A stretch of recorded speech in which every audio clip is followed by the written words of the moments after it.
Dobrodošli na mojem YouTube kanalu. Moje ime je Nino Kloarec, sem ustanovitelj in glavni urednik prvega slovenskega holističnega portala holis.eu. Današnji video nosi naslov, kakšna cepiva proti COVID-19 nam ponuja. Še nikoli v zgodovini imunologije se ni zgodilo, da bi ustvarili cepivo proti neki nalezljivi bolezni, še preden bi sploh kaj vedeli o samem karakteru te bolezni oziroma virusu. Govorimo o cepivu Moderne z nazivom mRNA 1273. Baje so takoj pričeli z razvojem cepiva, ki so ga ustvarili v roku enega vikenda, natančneje 13. januarja 2020. Kot navaja New York Magazine, je Moderna začela z delom na cepivu že 11. januarja, takoj ko so z Kitajske dobili prve podatke o novem virusu. Toda moje vprašanje je, kako je to sploh mogoče, da so Kitajci na splet prve podatke o virusu dali šele 24. januarja, dodatne in spremenjene podatke pa 4. februarja. Kitajci takrat namreč sploh še niso vedeli, ali se lahko ta virus prenaša z človeka na človeka. To je velika podobnost za PCR testom, ki ga je razvil profesor Drosten, in to že ob koncu decembra 2019. Torej, tudi tam se sploh še nič ni vedelo o tem virusu. Ko naj bi prvi Američan umrl za COVID-19, je Moderna že začela serijsko proizvodnjo cepiva in ga poslala Nacionalnemu inštitutu za zdravje, da bi lahko začeli s prvo fazo kliničnih raziskav. Teoretično to pomeni, da smo že meseca januarja imeli cepivo, seveda, če temu lahko verjamemo. Tudi druga podjetja so začela z razvojem teh novih cepiv. Za razliko od klasičnih cepiv so vsa ta cepiva nove generacije razvita na novi tehnologiji, na umetno ustvarjenem RNK-ju oziroma DNK-ju. Torej, ne uporabljajo se tako imenovani živi ali mrtvi virusi.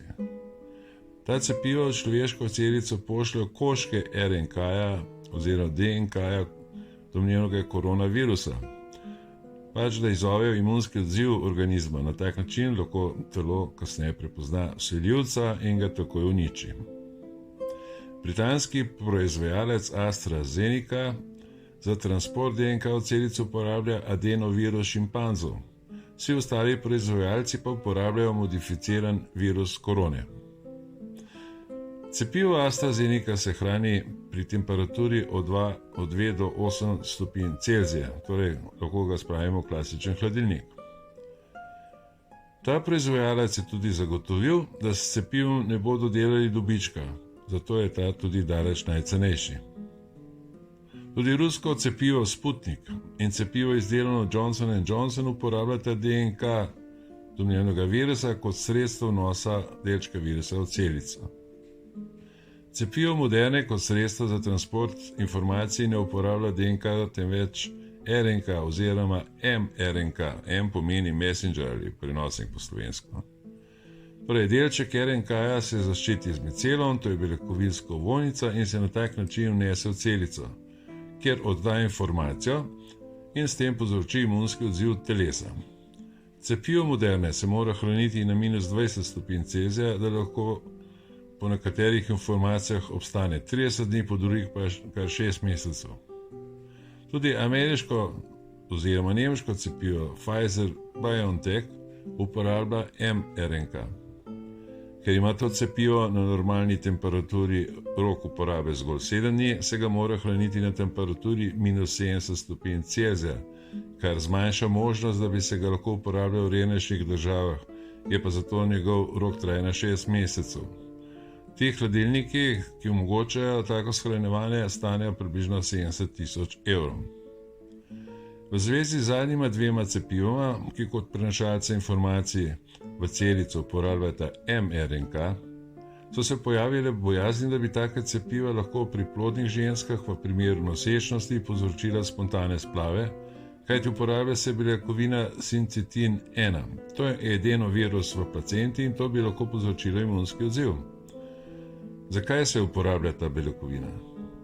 Po teoriji naj bi konice virusa bile tiste, ki omogočajo vnos genskega zapisa virusa v zdravo celico. In te naj bi imele podobno kemično sestavo kot sincitin. Vendar virologi pravijo, da do imunskega odziva ne more priti. Na tej sliki lahko vidite splošne značilnosti nekaterih cepiv.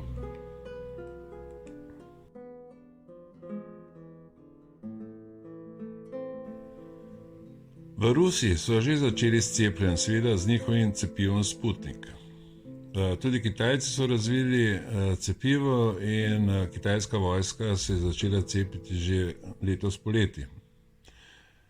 Tudi v Veliki Britaniji so začeli s cepljenjem in to s cepivom Pfizer-BioNTech, ki je pri njih že dobil uporabno dovoljenje. Vendar sta že tako na začetku dve medicinski delavki po cepljenju doživeli hud alergijski napad. Resnici na ljubo je treba povedati, da imata obe že odprej različne alergije. Zato so zdaj predstavniki Pfizera opozarjali, da naj se ljudje ne cepijo, če imajo zgodovino alergij. Istočasno pa se cepljenje ne priporoča nosečnicam in ženskam, ki bi rade zanosile. Ali to pomeni, da le niso tako prepričani, da sincitin ne bi povzročal preomenjenih težav? V ZDA bodo cepivu Pfizeru dali zeleno luč po hitrem postopku. Nekateri Evropski uniji očitajo zato preveliko zbirokratiziranost, kateremu cepivu še nočejo dati uporabnega dovoljenja. Vsi proizvajalci teh cepiv trdijo, da je njihova uspešnost vsaj 90%, kar je samo po sebi že čudež. Vemo, da naj bi bilo cepivo za sezonsko gripo uspešno zgolj 40 do 60%. In kako potekajo ta klinična testiranja teh cepiv? V raziskave so vključili več 10.000 zdravih ljudi, različnih starostnih in etičnih skupin. Manjšina pa je imela tudi neke kronične bolezni. Torej, polovica teh izbranih jih je služila kot kontrolna skupina. Torej, ti so namesto pravega cepiva prejeli placebo. Nato so po določenem obdobju testirali osebe v obeh skupinah in ugotovili, koliko od njih se v tem obdobju okužilo SARS-CoV-2 in koliko jih je zbolelo. Seveda proizvajalci cepiv niso vedeli, ali so okuženi oziroma zboleli skupine, ki je prejela cepivo, ali pa spadajo v kontrolno skupino. Kajti to se lahko ugotovi šele po dokončani raziskavi, torej oni nimajo vpliva na te rezultate. V obdobju teh testiranj je v primeru Pfizera 6 oseb umrlo, vendar so bile 4 od teh oseb iz placebo skupine. Z ostali 2 preminuli osebi pa pravijo, da sta spadali v tisto starostno skupino, kjer bi statistično gledano lahko tako ali tako umrli. Če pogledamo uradne podatke glede uspešnosti teh novih cepiv, bi lahko rekli, da zbudijo kar velik optimizem. Vendar obstaja cel kup zadržkov. Recimo, naglica pri izdelavi cepiv. To ne more biti dobra popotnica. Potem skoraj nobenih testov, ki bi bili najprej upravljeni na živalih. DNK in RNK SARS-CoV-2 ni bil nikoli izoliran. Katere kemične oziroma genetske informacije potem sploh uporabljajo za cepivo? Potem ni podatkov, katere snovi so dodane cepivo. Slišal sem z nekaterih virov, da se notri nahaja tudi živo srebro. Zaradi narave teh cepiv bo zaščita zgolj kratkoročna. In še, ni podatkov, ali cepivo preprečuje okužbo z virusom, tako da se virus ne bo mogel prenašati. Nekateri virologi pravijo, da so ta genska cepiva zgolj začasna, kajti kasneje bo potrebno narediti klasična cepiva, ki bodo vsebovala ali živ ali pa mrtev virus, in šele ta cepiva bodo dala potem to imunost na daljši rok, verjetno celo do konca življenja. In na koncu še glavni zadržek. Mnogi strokovnjaki opozarjajo, da s temi cepivi genetsko spreminjamo človeka. Na spodnji povezavi dr. Andrew Kaufman, ki sem ga že večkrat omenil, odgovarja na kritike strani Reuters fact-checka. Fact-checking, to je preverjanje dejstev, to je zdaj zelo modi, tudi naša agencija STA ima tak oddelek. Reuters je pač dokazal, da dr. Kaufman nima prav glede njegove trditve, da gre pri teh cepivih za spremembo človeške genetike. Vendar pa v tem videu dr. Kaufman dokazuje pravilnost svoje trditve z dokumenti, oziroma članki, ki so javno objavljeni na spletnih straneh uradnih medicinskih virov. O tem si lahko ustvarite sami svoje mnenje, če boste pogledali ta kratek video. Zaključek. Že več strokovnjakov napoveduje prihod COVID-21, COVID-22 in tako dalje. Pa tudi, da bodo lahko zaradi novih tehnologij nove cepiva dobile dovoljenje za uporabo že kar v 3 mesecih.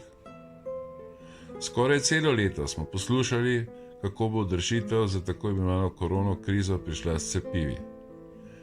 Toda zdaj nas ti isti strokovnjaki opozarjajo, da bodo ukrepi podobni tistim, ki jih večino časa doživljamo, morali veljati še več mesecev, predvsem na začetku naslednjega leta, poletja, jeseni, prvi val, drugi val, tretji val, četrti val in tako dalje. Hvala, do naslednjič.